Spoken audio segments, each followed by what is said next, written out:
Clip number 1052۔ اس clip میں آپ قرآن پاک کی سورہ نمل کی آیت نمبر 64 سے 65 تک کی تلاوت، ترجمہ اور تفسیر قرآن صراط الجنان سماعت فرمائیں گے۔ بسم اللہ الرحمن الرحیم۔ ترجمہ: اللہ کے نام سے شروع جو نہایت مہربان رحمت والا ہے۔ امن یبدأ الخلق ثم یعیدہ ومن یرزقکم من السماء والارض اإلہ مع اللہ قل هاتوا برہانکم ان کنتم صادقین۔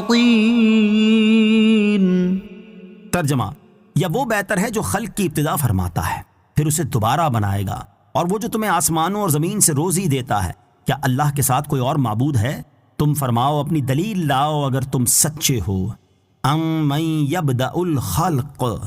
یا وہ بہتر ہے جو خلق کی ابتدا فرماتا ہے۔ آیت کے ابتدائی لفظ امن کا ایک معنی یہ ہے کہ کیا بت بہتر ہیں یا وہ جو خلق کی ابتدا فرماتا ہے۔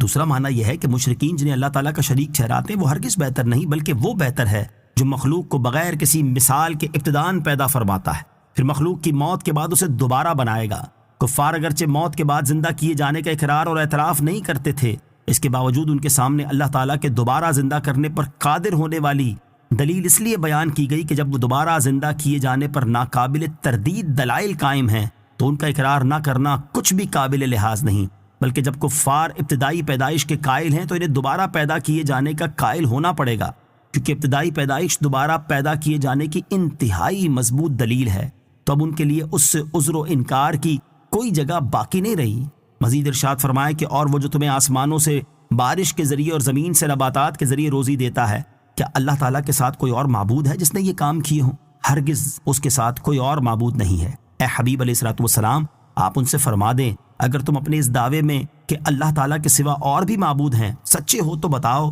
جو صفات اور کمالات اوپر بیان کیے گئے وہ کس میں ہیں، اور جب اللہ تعالیٰ کے سوا ایسا کوئی نہیں تو پھر کسی دوسرے کو کس طرح معبود ٹھہراتے ہو؟ یہاں ہاتو برہانکم فرما کر ان کے عاجز اور بے بس ہونے کا اظہار مقصود ہے۔ قل لا يعلم من في السماوات والأرض الغيب إلا الله وما يشعرون أيان يبعثون۔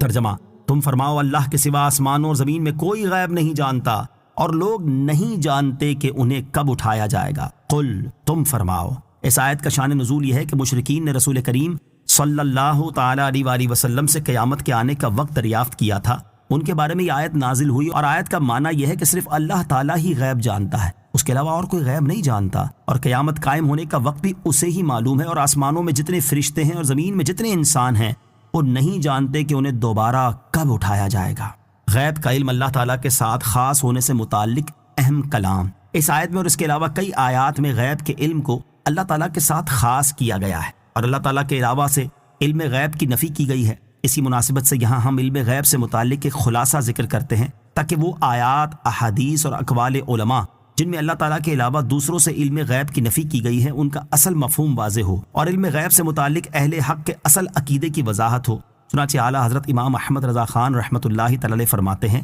علم غیب اللہ تعالیٰ کا خاصہ ہونا بے شک حق ہے، اور کیوں نہ ہو کہ رب عز و جل فرماتا ہے قُل لَا يَعْلَمُ مَن فِي السَّمَاوَاتِ وَالْأَرْضِ الْغَيْبَ إِلَّا اللَّهُ، تم فرما دو کہ آسمانوں اور زمین میں اللہ کے سوا کوئی عالم الغیب نہیں، اور اس سے مراد وہی علم ذاتی اور علم محیط یعنی ہر چیز کا علم ہے کہ وہی اللہ تعالیٰ کے لیے ثابت اور اس سے مخصوص ہے۔ علم عطائی کے دوسرے کا دیا ہوا اور علم غیر محیط کے بعض اشیاء سے مطلع ہو اور بعض سے ناواقف ہو اللہ تعالیٰ کے لیے ہو ہی نہیں سکتا، اس سے مخصوص ہونا تو دوسرا درجہ ہے، اور اللہ عز و جل کی عطا سے علوم غیب غیر محیط کا انبیاء علیہ السلام کو ملنا بھی قطعاً حق ہے، اور کیوں نہ ہو کہ رب عز و جل فرماتا ہے وَمَا كَانَ اللَّهُ لِيُطْلِعَكُمْ عَلَى الْغَيْبِ وَلَكِنَّ اللَّهَ يَجْتَبِي مِن رُّسُلِهِ مَن يَشَاءُ، اور اللہ کی شان یہ نہیں کہ اے عام لوگوں تمہیں غیب کا علم دے، ہاں اللہ چن لیتا ہے اپنے رسولوں سے جسے چاہے، اور فرماتا ہے عالم الغیب فلا یظہر علی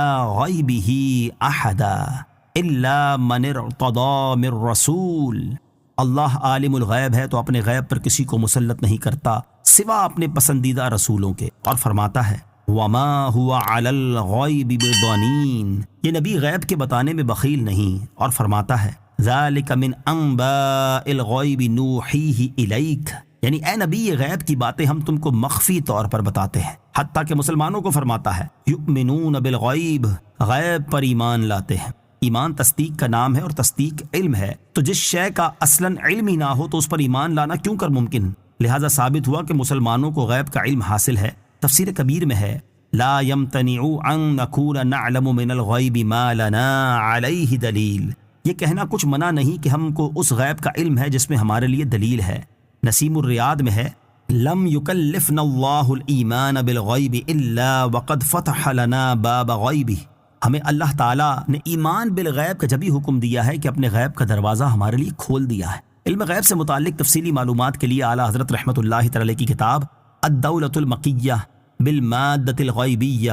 علم غیب کے مسئلے کا دلائل کے ساتھ تفصیلی بیان، اور فتاوی رضویہ کی 29ویں جلد میں موجود رسائل ازاحۃ العیب بسیف الغیب، علم غیب کے مسئلے سے متعلق دلائل اور بد مذہبوں کا رد، اور خالص الاعتقاد، علم غیب سے متعلق 120 دلائل پر مشتمل ایک عظیم کتاب کا مطالعہ۔